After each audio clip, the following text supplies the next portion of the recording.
जब मैं 17 साल का था तब मैंने एक बुक में पढ़ा था कि यदि आप हर रोज ऐसे जिए जैसे कि यह आपके जिंदगी का आखिरी दिन है, तो आप किसी न किसी दिन सही साबित हो जाओगे। यह विचार मेरे दिमाग पर छा गया और तब से मैंने शीशे में खुद से ये सवाल किया है कि अगर ये दिन मेरे जिंदगी का आखिरी दिन होता तो क्या आज मैं वो करता जो मैं करने वाला हूँ। और जब भी लगातार कई दिनों तक जवाब नहीं में होता तब मैं समझ जाता हूँ कि कुछ बदलने की जरूरत है, कुछ नया करने की जरूरत है। स्टीव जॉब्स की इस स्पीच में बहुत ही गहराई है। अगर आप ये बात ध्यान से समझे तो ये बात आप में एक अलग ही ऊर्जा भर देगा और इससे भी ज्यादा ऊर्जावान उनके जीवन की कहानी है। यह एक ऐसी शख्सियत थी जिन्हें ना अपने पैसे से प्यार था और ना ही पैसा उनका पहचान था, बल्कि लीक से हटकर सोचना तथा तकनीक को नए रूप में परिभाषित करना उनके प्रबल व्यक्तित्व की विशेषताएं थी। लेकिन स्वयं स्टीव जॉब्स के लिए उनकी जिंदगी कभी आसान नहीं रही। उनका प्रारंभिक जीवन काफी भ्रम और उथल-पुथल से भरा हुआ था।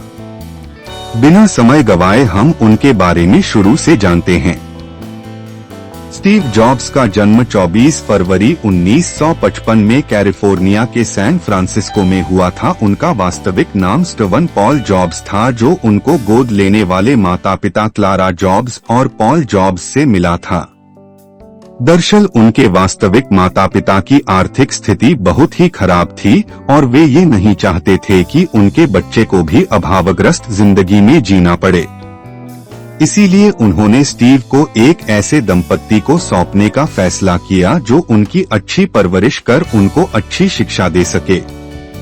उनके पिता पॉल जॉब्स एक इलेक्ट्रिकल वर्कशॉप चलाते थे, इसलिए स्टीव का ज्यादातर समय अपने पिता की मदद करने में व्यतीत होता था। यही वो माहौल था जिसने उन्हें चीजों को नए रूप में जोड़कर बनाना सिखाया और फिर धीरे धीरे इलेक्ट्रॉनिक उनका शौक बन गया। प्राथमिक विद्यालय में 4 साल पढ़ने के बाद किसी कारण उनके पिता को दूसरे शहर लॉस एल्टोस कैलिफोर्निया में शिफ्ट होना पड़ा और यहाँ उनका दाखिला होमस्टेड माध्यमिक में करा दिया गया, जहाँ उनकी मुलाकात स्टीव वाजनिएक से हुई, जो आगे चलकर एप्पल कंपनी में साझेदार भी बने। वाजनिएक का भी दिमाग काफी तेज था और उन्हें भी इलेक्ट्रॉनिक से बहुत प्यार था, शायद इसीलिए दोनों में ही जल्दी दोस्ती हो गई। स्कूली शिक्षा पूरी करने के बाद स्टीव जॉब्स ने आगे की पढ़ाई जारी रखने के लिए रीड कॉलेज में एडमिशन तो ले लिया, लेकिन इस कॉलेज की फीस इतनी महंगी थी कि उनके माता पिता के लिए उसे दे पाना संभव नहीं हो पा रहा था और स्टीव जॉब्स को भी अपने माता पिता का पैसा बर्बाद करना अच्छा नहीं लगा, क्योंकि उन्हें उस पढ़ाई में ज्यादा दिलचस्पी नहीं थी। इसीलिए 6 महीने बाद ही उन्होंने कॉलेज छोड़ दिया, जिसके बाद के आधिकारिक छात्र के रूप में वो केवल अपने मनपसंद विषय कैलीग्राफी की क्लास लेने लगे। यह एक ऐसा समय था जिससे स्टीव के पास बिल्कुल भी पैसे नहीं होते थे, यहाँ तक कि अपने हॉस्टल के कमरे के किराया भी नहीं दे सकते थे, जिससे वो अपने दोस्त के कमरे में फर्श पर सोते थे और खाना खाने के लिए हर रविवार 7 मील दूर पैदल चलकर मंदिर जाते ताकि हफ्ते में एक बार पेट भर खाना खा सके। उसके बाद 1972 में जॉब्स को उनकी पहली नौकरी एक वीडियो गेम्स बनाने वाले कंपनी अटारी में मिली। वो वहां कुछ वर्षों तक काम किया, लेकिन जैसा ही होता है, हर इंसान के जिंदगी का एक आध्यात्मिक पक्ष भी होता है और उसे पाने के लिए हर किसी का तरीका भी अलग। स्टीव के आध्यात्मिक पूर्ति का स्थान भारत था और जिसके लिए उन्होंने पैसे बचने शुरू किए।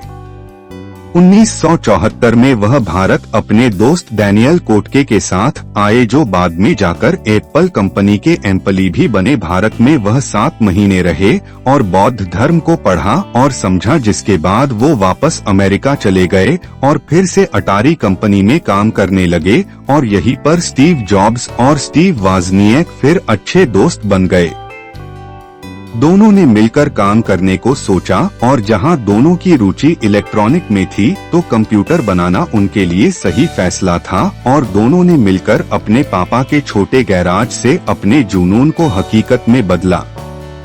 उस वक्त स्टीव की उम्र मात्र 21 साल की थी और इस काम को आगे बढ़ाने के लिए उन्हें एक इंटेल कंपनी के रिटायर इंजीनियर से सहगरोसी प्राप्त हुई और काफी मेहनत के बाद उन्होंने अपना पहला computer San Francisco computer club में पेश किया, जिसे लोगों ने खूब पसंद किया।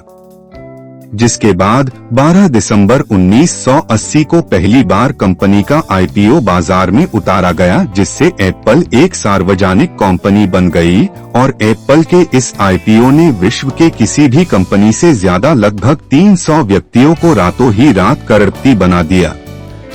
उसके बाद जब एप्पल 3RD और लीसा डेस्कटॉप बाजार में लॉन्च हुआ तो लोगों ने उन्हें ज्यादा पसंद नहीं किया और कंपनी घाटे में चली गई और दुर्भाग्य से इसका जिम्मेदार स्टीव को ठहराया गया। और 17 सितंबर 1985 में कंपनी के बोर्ड ऑफ डायरेक्टर ने स्टीव को कंपनी से निकाल दिया, जिसके बाद वो टूट चुके थे। असफलता उन्हें खाए जा रही थी, लेकिन उन्होंने हिम्मत नहीं हारी और अपनी न्यूक्स्ट नाम की कंपनी खोली और इस कंपनी से उन्होंने इतने पैसे कमाए कि 1986 में $10 मिलियन में एक ग्राफिक कंपनी खरीद ली, जिसका नाम उन्होंने पिक्सार रखा, जिसमें उन्होंने अच्छी सफलता हासिल की। और इधर स्टीव जॉब्स के बिना एप्पल कंपनी घाटे में चल रही थी।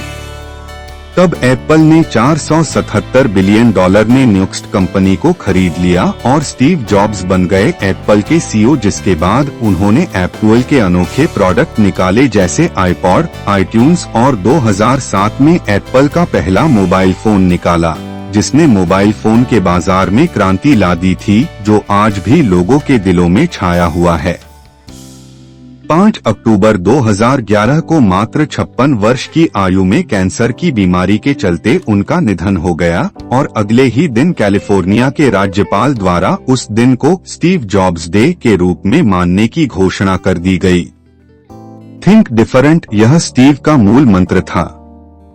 इतना छोटा सा शब्द है, लेकिन कितने गहराई से लगे हुए इसी शब्द के भरोसे उन्होंने उद्योग जगत को बदला। उनका हमेशा से यह मानना था कि जीवन में यदि हमें सफल होना है तो किसी का भी इंतजार किए बिना अकेला चलना सीखना पड़ेगा।